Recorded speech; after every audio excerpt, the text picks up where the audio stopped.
Capítulo 3. Uma humanidade inigualável. Um homem fascinante. Muitos amam os feitos sobrenaturais de Jesus. Exaltam seu poder divino, mas não conseguem enxergar a exuberância de sua humanidade. O homem Jesus era um especialista em captar os sentimentos mais escondidos, nos gestos das pessoas, mesmo das que não o seguiam. Às vezes não conseguimos captar os sentimentos das pessoas mais íntimas, muito menos das distantes. Os paradoxos que cercavam o mestre da vida nos deixam boquiabertos. Por um lado, dizia ser imortal, por outro, parecia ter amigos temporais. Falava sobre a pureza dos oráculos de Deus e, ao mesmo tempo, estendia as mãos às pessoas eticamente falidas. Era capaz de ressuscitar uma criança, mas escondia seu poder pedindo aos pais da criança que alimentassem o filho. Muitos têm dinheiro e fama, mas são banais em seu interior. Jesus, embora famosíssimo, era um homem simples por fora e especial por dentro. Vivemos a paranoia da fama nas sociedades modernas. Os jovens sonham em ser atores, atrizes, esportistas, cantores, pessoas famosas. Contudo, não conhecem as sequelas emocionais que a fama mal trabalhada pode causar. A fama conspira muito mais contra o prazer de viver do que com o anonimato. A grande maioria das pessoas famosas é mais infeliz e ansiosa do que quando era desconhecida. Perdem frequentemente a alegria com as coisas simples e se aprisionam numa bolha de solidão, ainda que rodeadas por multidões. A paranoia da fama é doentia. Procure ser especial por dentro, deixe que os aplausos venham naturalmente, mas não viva em função deles. Financeiramente rico, mas emocionalmente triste. Subtítulo. Um dia um homem riquíssimo e famoso resolveu executar um grande sonho, cultivar um jardim com plantas do mundo inteiro. Queria ter o prazer de chegar do trabalho e contemplá-las. Chamou os melhores paisagistas e plantou todos os tipos de flores. Tudo era tão lindo. Depois voltou à rotina de seus problemas. Como tinha muitas atividades e preocupações, pouco a pouco perdeu o encanto pelo jardim. Um dia perturbou-se ao observar o jardineiro cantarolando enquanto cuidava das flores. Chocado, entendeu que a beleza está nos olhos de quem a vê. De nada adiantava ser dono do jardim se não era capaz de administrar sua emoção para contemplá-lo. De nada adiantava ter milhares de flores se seus pensamentos não se aquietavam para sentir seu perfume. Começou a rever seu estilo de vida, pois compreendeu que o jardineiro, embora tivesse uma conta bancária modesta, era dono de uma alta conta emocional. Era mais feliz do que ele. Há milionários que têm caseiros, jardineiros e mordomos emocionalmente mais ricos do que eles. A felicidade vem do trabalho realizado com prazer e da alegria e beleza extraídos das pequenas coisas da vida. Muitas pessoas de sucesso frequentam assiduamente os consultórios de psiquiatria. Tiveram êxito financeiro, social e intelectual, mas se auto-abandonaram. Não tiveram sucesso em viver dias felizes e tranquilos. A fama batia à porta do homem Jesus, mas ele a desdenhava. Jesus perdeu a simplicidade e o encanto pela vida. Jamais perdeu a simplicidade e o encanto pela vida. Mesmo no auge da fama, ainda conseguia fazer dos lírios do campo um espetáculo a seus olhos. Sua sociabilidade e sua espontaneidade o levavam a almoçar e jantar prazerosamente e frequentemente na casa das pessoas, mesmo das quais não conhecia. Mateus capítulo 26, versículo 6. Jesus Cristo reunia na sua personalidade gentileza e segurança, eloquência e simplicidade, glória e anonimato, grandeza e humildade.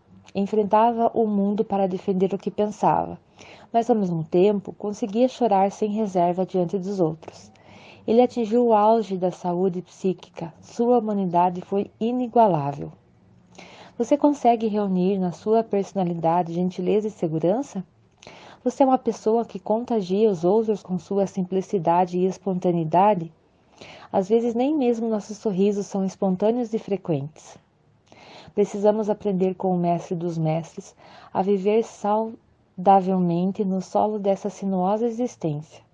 Precisamos deixar de lado nossos títulos acadêmicos e nossa conta bancária e aprender a ter mais prazer na relação espontânea e flexível com as pessoas.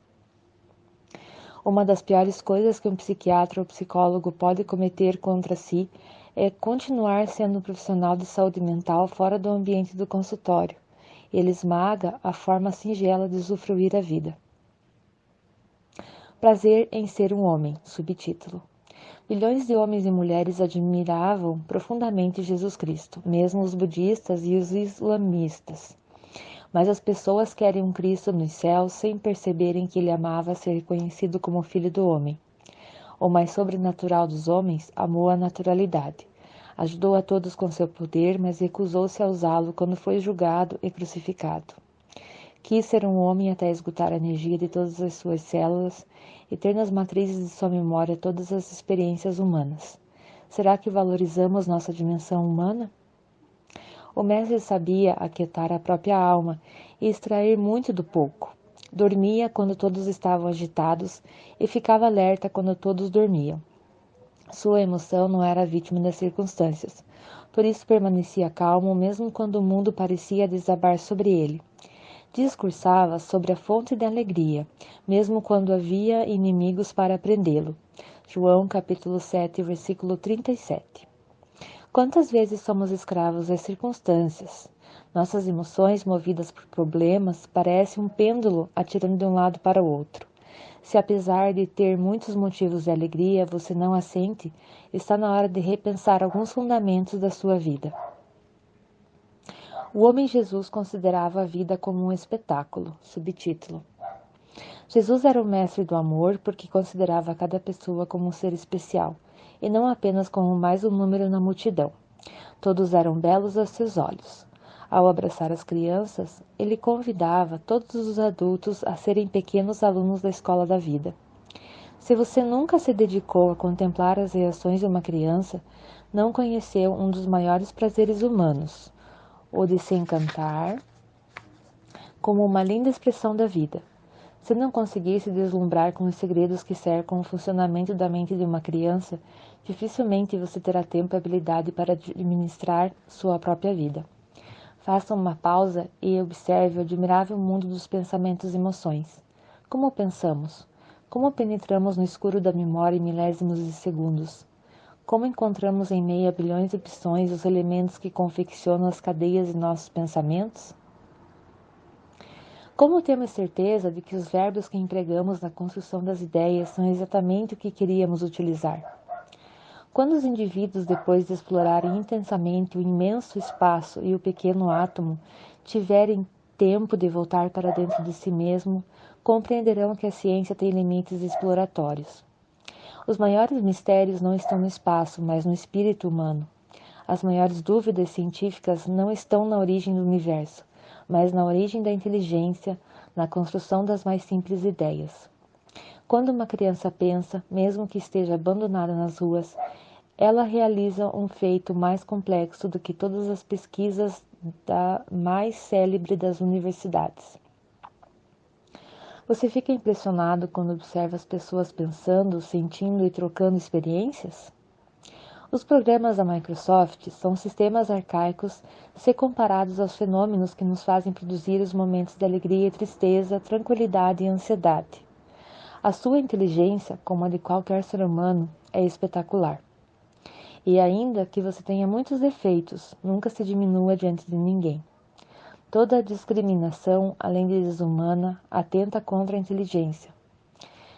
Na época de Cristo, os leprosos eram banidos da sociedade, mas o despojamento de Cristo era tão grande que ele conseguia dar mais atenção a um leproso do que a um fariseu.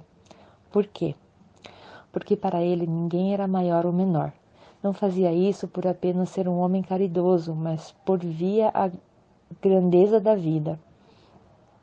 E essa visão o tornava capaz de tratar uma prostituta com respeito, chamando-a de mulher.